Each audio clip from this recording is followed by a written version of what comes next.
नवी मुंबईमध्ये साधारण 2,500 लहान मोठे हॉटेल्स असून अनेक हॉटेल्स बंद करण्याची नामुष्की ओढवली। आखाती देशांमध्ये सुरू असलेल्या युद्धामुळे गॅस पुरवठा अनियमित झाला। हॉटेल व्यवसायाला वाचवण्यासाठी केंद्र सरकारने यातून काही मार्ग काढावा अशी मागणी Navi Mumbai hotel owners association तर्फे करण्यात आली। केंद्र सरकारने व्यावसायिक गॅसच्या वापरावर निर्बंध लागू केल्याने राज्यातील 40% रेस्टॉरंट आणि हॉटेल बंद आहेत। अशीच परिस्थिती राहिल्यास शनिवारपर्यंत सर्वच रेस्टॉरंट आणि हॉटेल बंद होण्याची शक्यता आहे। अन्नपदार्थांसाठी हॉटेलवर अवलंबून असलेले नोकरदार, पर्यटक आणि विद्यार्थ्यांना गंभीर अडचणींचा सामना करावा लागणार आहे। पेट्रोल आणि डिझेलचा साठा 45 ते 50 दिवस पुरणार असल्याचा दावा पेट्रोल पंप चालकांनी केला। सध्या मुंबईमध्ये सीएनजीचा तुटवडा जाणवत नाही, मात्र परिस्थितीवर बारकाईने लक्ष ठेवलं जात असून पुढचा आठवडा महत्त्वाचा ठरणार असून ऑटो टॅक्सी संघटनांनी याबद्दलची माहिती दिली।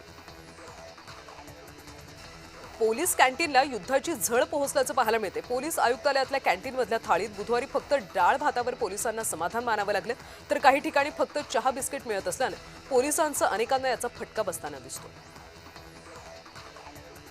ई चालान विरोधात वाहतूकदारांच्या आंदोलनाला यश आलं। अवैध ई चालन कापणं बंद करा असे आदेश परिवहन विभागाने अधिकाऱ्यांना दिले।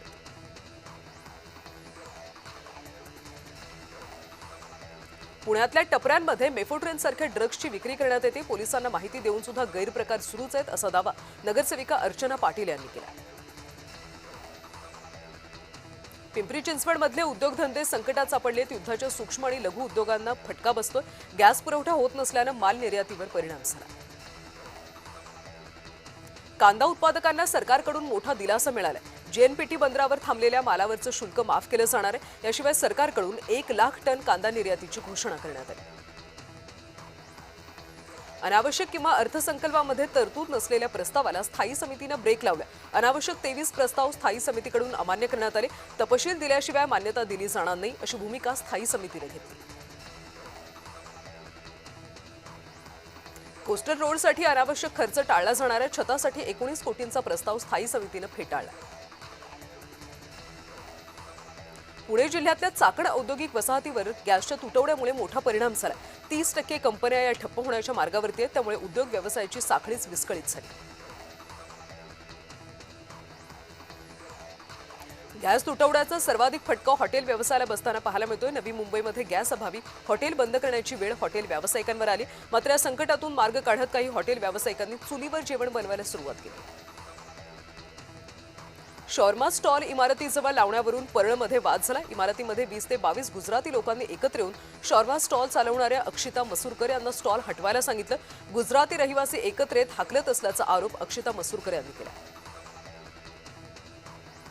पुण्यामध्ये हॉटेल चालकाकडून साऊथ इंडियन पदार्थ बंद करण्यात आले। गॅस पुरवठा होत नसल्याने हॉटेल बंद करण्याची वेळ आली। युद्धाचा मोठा परिणाम पुण्यातल्या हॉटेल व्यवसायांवर होतो। मुंबई मनपाच्या कॅन्टीनमध्ये जेवण बंद होण्याची शक्यता आहे। 2 दिवसात गॅसचा पुरवठा होणं आवश्यक आहे।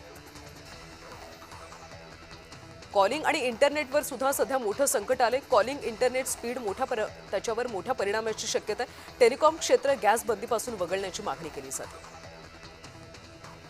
काळाबाजार रोखण्यासाठी प्रशासनाने कारवाई करावी अशी मागणी ठाणे हॉटेल असोसिएशनने पोलीस आणि प्रशासनाकडे केली। नागपूरमध्ये सिलेंडरचा वापर करणाऱ्या ग्राहकांची तपासणी करण्यात आली। तुटवडा निर्माण होऊ नये यासाठी दक्षता घेण्यात आली। स्टॉक आणि वितरण याचा ताळमेळ तपासला जाणार। पुण्यातल्या अतिक्रमण आणि अनधिकृत होर्डिंगवर मोठी कारवाई होणार आहे। पुणे पोलीस आयुक्त आणि महापालिका आयुक्त यांनी यासाठी कंबर कसले। मोहिमेला अडथळा आणणाऱ्यांवर कारवाई करण्याचे आदेश पोलीस आयुक्तांकडून देण्यात आले। पालघर तालुक्यातल्या दातीवरील समुद्र किनाऱ्यावर कोस्टगार्डचं चेतक हेलिकॉप्टर उतरले। कोस्टगार्डनं तातडीने हेलिकॉप्टर त्या ठिकाणी उतरवून चौकशी केली, मात्र तपासांती त्या दोघेही स्थानिक मच्छीमार असल्याचं स्पष्ट झाल्याचं कोस्टगार्डचं हेलिकॉप्टर पुन्हा मुंबईकडे रवाना झालं। युद्धजन्य परिस्थितीचा फटका आता नागपूरमध्ये हॉटेल व्यावसायिकांसोबतच आचार्यांना सुद्धा बसायला सुरुवात झाली। सिलेंडर संपल्यावर काय करावं असा प्रश्न आता आचार्यांना पडला।